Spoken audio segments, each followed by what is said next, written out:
Buenos días, buen día, alumnos de tercer año de secundaria. Vamos a realizar la clase de el poder absolutismo del área de ciencias sociales. El objetivo de la sesión busca lo siguiente: construir interpretaciones históricas sobre la época del absolutismo. Para ello utilizamos tipos de fuentes para investigar los aspectos políticos, sociales y económicos del antiguo régimen. Identifican si la coincidencia en el tiempo de sociedades con desarrollo distinto en Francia e Inglaterra. Vamos a empezar. El absolutismo fue un sistema surgido en el siglo XVI y XVIII. La concentración se dio en el poder a manos del rey. Todo el poder absoluto fue dirigido hacia el rey. El rey tenía la potestad de realizar cualquier decisión. Nadie interfería porque el rey tenía el poder absoluto de todo. Esta difusión del absolutismo se dio por toda Europa. Acá tenemos el mapa, en este caso el mapa del continente europeo, que vamos a ver que el gran apogeo en este tiempo fue España, en el siglo XVI, que es en el 500. España tenía lo que era Flandes, Milanesado, Nápoles, Cerdeña, Sicilia. Así que España tuvo su edad de oro en ese entonces. Ya fue una España con un gran apogeo económico, social, económico, político y también cultural.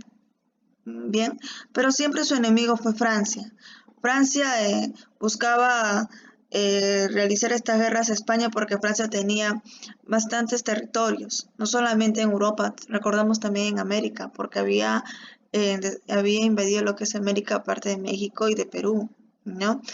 Y para ese entonces traían el oro, lo que era hacia Europa, y por eso ganaba un gran apogeo en lo que es en económico.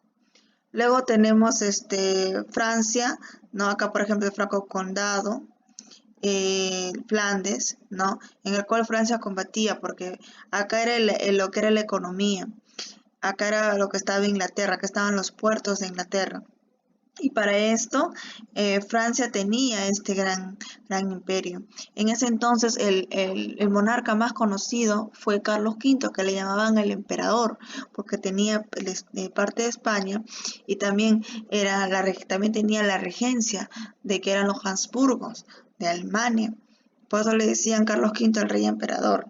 Francia después va a tomar apogeo económico, social, político y cultural no mucho, más social, político y económico. En el cultural más resaltó España. Francia luego mucho después, ¿ya? Pero no tanto. Entonces fue España e Italia. Bien, seguimos. Acá tenemos algunas presencias del antiguo régimen, en lo cual todavía se presenciaba en la ceremonia de la Edad Media, la Edad Moderna, la ceremonia de que era un rey, ¿no? Y siempre el sucesor era el hijo del rey. Acá vamos a ver un ejemplo, cómo era la ceremonia de ese entonces de un rey. Ya vamos a verlo. Este es el rey de Aragón. Ya. A ver, observen. Vamos a ver, a subir un poco el volumen.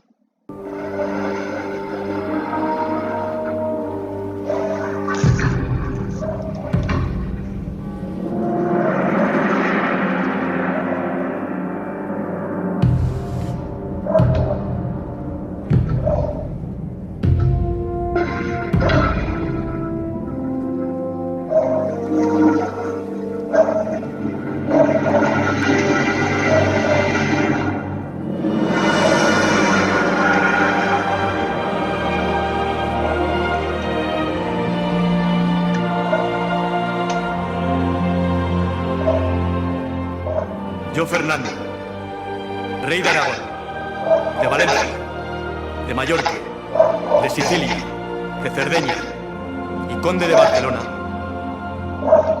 juro defender los fueros y privilegios de estos mis reinos y, con la ayuda de Dios, velar por el bienestar de todos los que en ellos habitan. ¿Se dan cuenta? Dice, el rey dice, y con ayuda de Dios, porque la gente creía que era el elegido de Dios, ¿ya? Y tenía siempre varios títulos. Así, por ejemplo, este es Fernando de Aragón, que es rey de España, que se va a casar con la reina Isabel. Él es el abuelo de Carlos V de España, ¿bien? Su mamá de Carlos V es Juana la Loca, que no, que así le llamaba. Bien, así era la ceremonia de ese entonces cuando el rey tomaba el trono. Bien, tenemos el económico, el desarrollo del mercantilismo, que era, acá eran ricos las personas que tenían los metales preciosos, mercantilismo, metales preciosos. Bien, por ejemplo de lo que es de América traían lo que era el oro, la plata hacia Europa. Ahí estaban aquí, España, ¿ya? Se enfocaba en ello nada más, que luego después va a cambiar también la economía. Luego tenemos las desigualdades en lo que es en lo social, que es el desempleo, el prejuicio de las clases populares. Acá vamos a ver cómo se realizaba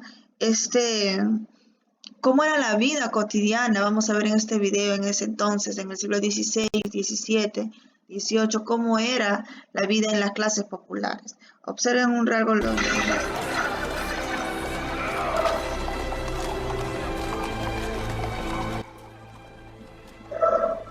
Si vemos bien acá, ¿ya?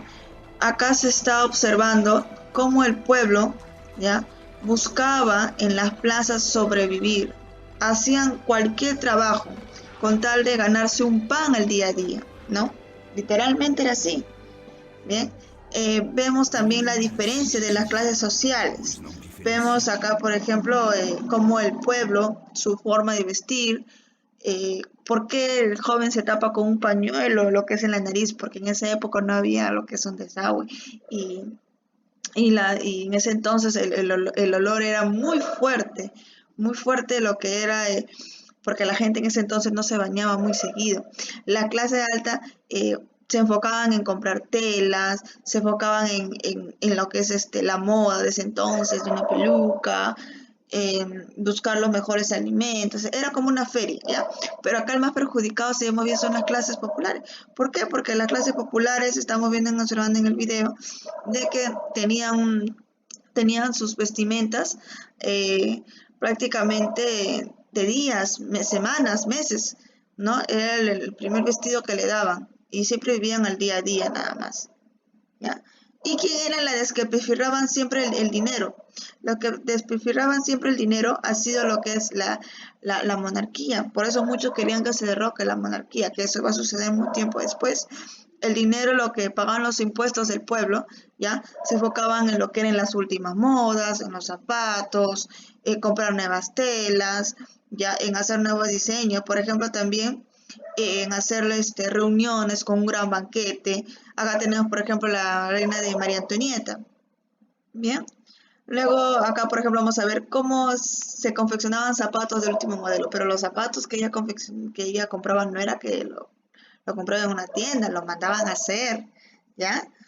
Y vemos el gran banquete que le ferraban el dinero. También en juegos, en hacer lo que es en última moda, ¿ya?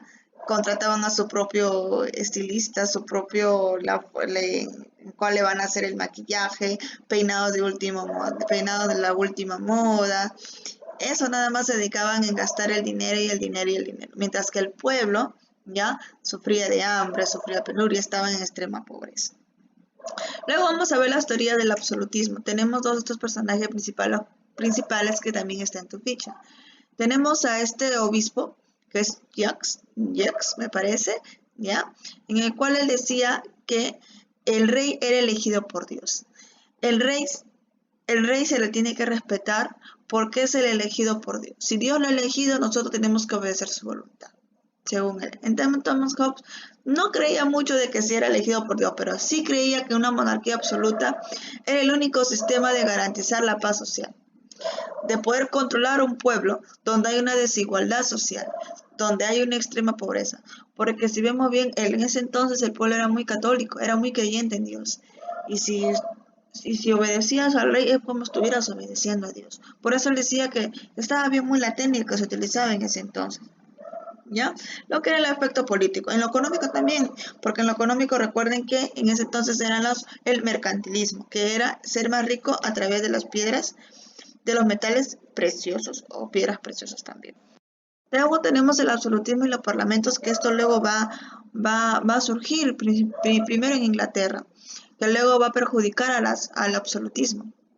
Primero se dio esto en Inglaterra, que fue la primera revolución inglesa en el cual derrocaron al rey de ese entonces, en el siglo XVII. Una vez derrocado al rey, se puso los parlamentos. Ahora, acá el rey no puede decidir solo, el rey tiene que esperar las reuniones, las decisiones que tome el parlamento, las decisiones que toman los diputados, los senadores, ¿ya? Es como decir actualmente un congreso, ¿no? El presidente no puede elegir solo, sino hay otro tipo de poder, el Congreso, ¿ya?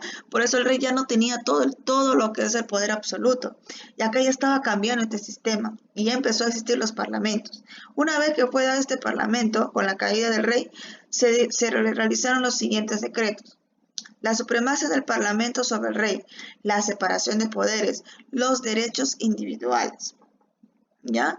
Y luego esto va a surgir también en Francia, ¿no? Que se va a dar luego después la Revolución Francesa, ¿ya? En el cual va a caer todo lo que es la monarquía absolutista. Luego tenemos un famoso rey en ese entonces que era el rey Luis XIV, que le llamaban el Rey Sol. Él tenía una famosa frase cuando se molestaba y no lo tomaban dejar las decisiones del Estado. Él decía siempre esa frase.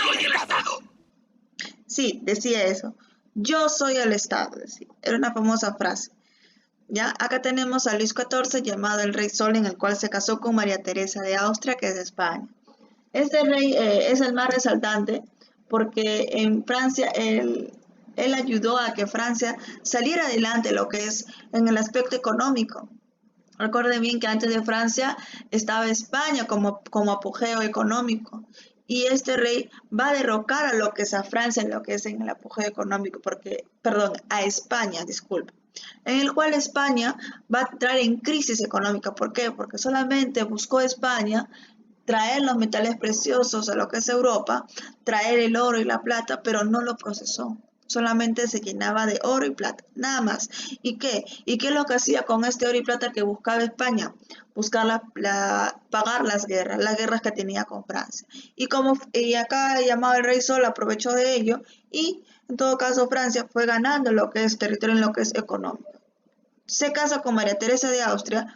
¿Ya? ¿Por qué? Porque en España estaba entrando en crisis. Para no tener un enemigo, se podría decir un enemigo fuerte, España ofrece a María Teresa de Austria para casarse, que es su prima. Bien, se casan ellos, hacen una especie de alianza para que España no sea prácticamente derrotado por Francia.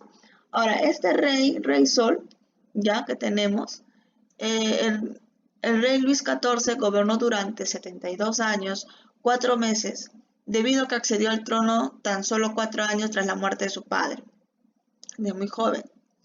Desde su niñez fue solitaria, basada en una religión formal. Fue muy intransigente. Luis XIV se consideraba el ejecutor de la voluntad de Dios de la tierra.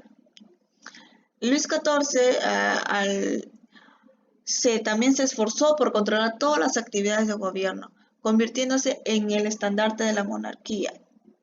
Ahora, el Luis XIV ya desde muy joven también destacó aspectos rituales de dudosa procedencia, como bañarse únicamente cuando se lo prescribía el médico. No era tanto de asearse en esa época, ¿ya? No era de extrañar, ya que en aquella época, como no se bañaba, la gente pero son pelucas, ¿ya? Que ellos, que era de la moda, ¿no? Y en estas pelucas, como no se bañaba la gente, ya andaban lo que eran los piojitos en la cabeza. Por eso inventaron una especie de una mano de marfil para rascarse lo que es las cabecitas, porque andaban los piojos por todo el palacio. En aquella época los baños se veían como algo perjudicial para la salud. De ahí el rey solo se va a asear cuando su médico lo va a solicitar.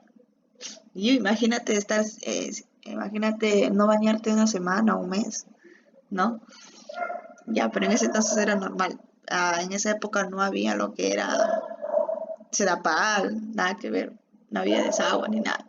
Ahora, el rey Sol era muy, muy extravagante, ya, hacía espectáculos en palacio, y le gustaba vestirse a menudo con disfraces. Por ejemplo, uno de los personajes favoritos, él era el Sol, Marte. también Apolo. Por eso le decían el Rey Sol, porque siempre paraba vestido así. ¿Ya? Y también otra curiosidad de este rey, ya siempre llevaba tacones. Pues era muy alto, no era tan alto de estatura, ¿ya? Pero yo le gustaba llevar tacones para así verse más alto. Y el modelo que usaba los zapatos solamente lo tenía que utilizar él. Si alguien utilizaba el mismo modelo que el zapato del rey, era pena de muerte. Sí, él tenía esos privilegios. Luego, también solía conceder audiencias sentados en un retrate real. ¿Qué quiere decir retrate real? Se puede decir su propio inodoro. ¿Ya? Él se estaba sentado en su propio inodoro y la gente lo atendía. Y sí, era un poquito algo no normal. En esa época era algo normal, porque es el rey, y el rey es enviado de Dios, así que uno no hay que tenerle ni asco, ni tampoco criticarlo, porque es el elegido por Dios. ¿Ya? Luego, como lo había mencionado, se casó con su prima la española, la infanta María Teresa, que es la hija de Felipe IV.